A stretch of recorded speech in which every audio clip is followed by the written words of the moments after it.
கல்வாரியின் கருணையை கொண்டாடு. எந்த ஒரு மனுஷன் அந்த கல்வாரியின் அன்பில் ஏற்கப்படுறானோ அவனுக்கு வாழ்வு.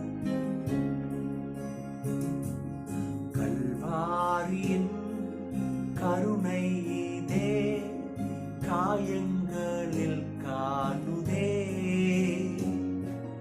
கர்த்தன் இயேசு பாருணக்காய் கஷ்டங்கள் சகித்தாரே. கர்த்தன் இயேசு பாருணக்காய் கஷ்டங்கள் சகித்தாரே. எல்லாம் சேர்ந்து விலையேற பெற்ற தீருரத்தமே அவ விழாவினின்று பாயுதே.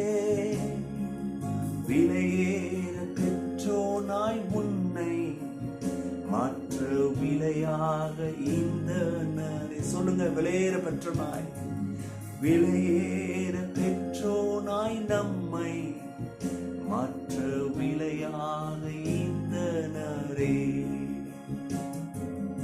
சாதாரண ஆளா அல்ல,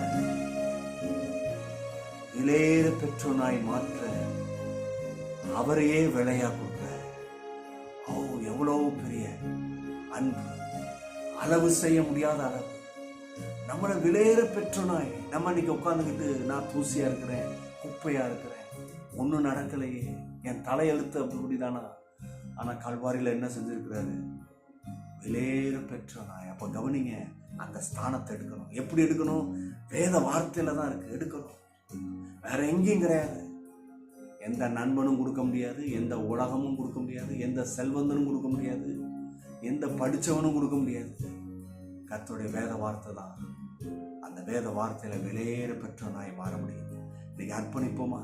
குப்பையா இருக்கலாம், தூசியா இருக்கலாம், தூக்கி வீசுற நிலைமையில இருக்கலாம். ஆனா கர்த்தருடைய வார்த்தை எடுங்க, விலையேற பெற்றோனாய் கர்த்தர் மாற்றுவார். ஓ, தேங்க்யூ லார்ட்.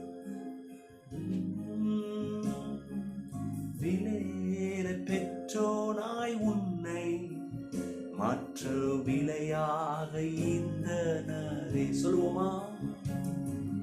விலையேற பெற்றோனாய் என்னை மாற்ற விலையாக இந்த நரே.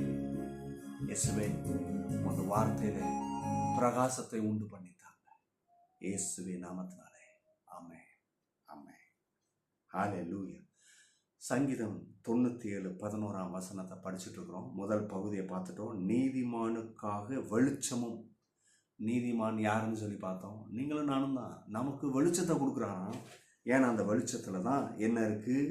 கைடன்ஸ் இருக்கு, ஹோப் இருக்கு, ட்ரூத் இருக்கு. இது விசுவாசிக்கு ரொம்ப அவசியம். இது இல்லாம நீங்க வாழ முடியாது. ஆக இதை எடுப்போம். ரெண்டாவது, செம்மையான இருதயத்தாருக்கு மகிழ்ச்சியை என்ன செய்யறாரு? விதைக்கப்பட்டிருக்கிறது. செம்மையான இருதயத்திற்கு மகிழ்ச்சி. செம்மையான இருதயம் யாருங்க? நம்ம செய்யணும். எப்படி செம்மை பண்றது? இன்னைக்கு இருதயம் தாறுமாறா இருக்கே, திருக்குள்ளதா இருக்குது, வஞ்சிக்குது. இருதயம் பாருங்க அப்படி மாறிடுது.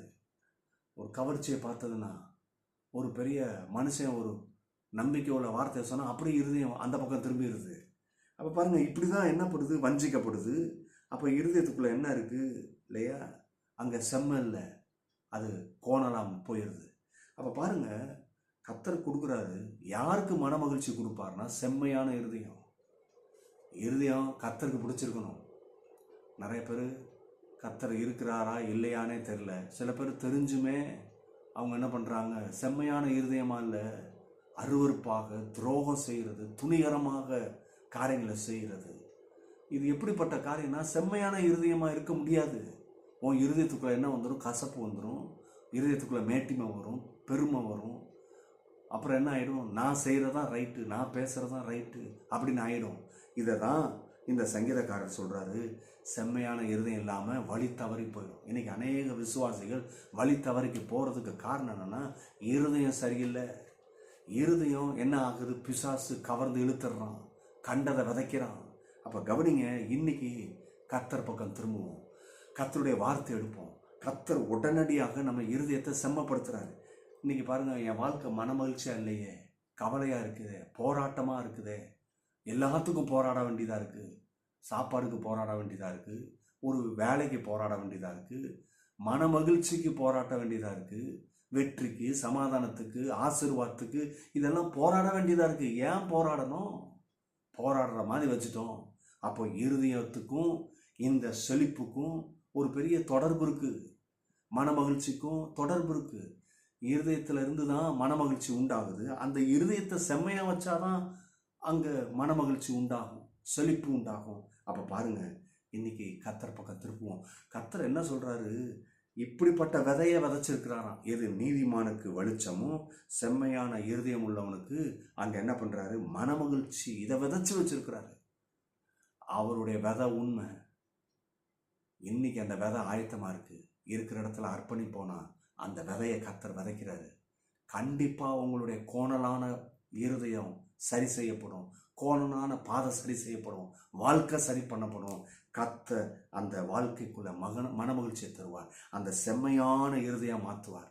எல்லாரும் இருக்கிற இடத்துல, இயேசுவே என்னை அர்ப்பணிக்கிறேன், என் இருதயத்தை செம்மையான இருதயமாய் மாற்றுங்கப்பான்னு சொல்லுவோமா? ஆமென். God bless you. கர்த்தர் உங்களுடைய இருதயத்தை செம்மையான இருதயமாய் மாற்றுவார். நீங்கள் ஆசீர்வதிக்கப்பட்டவர்கள். God bless you.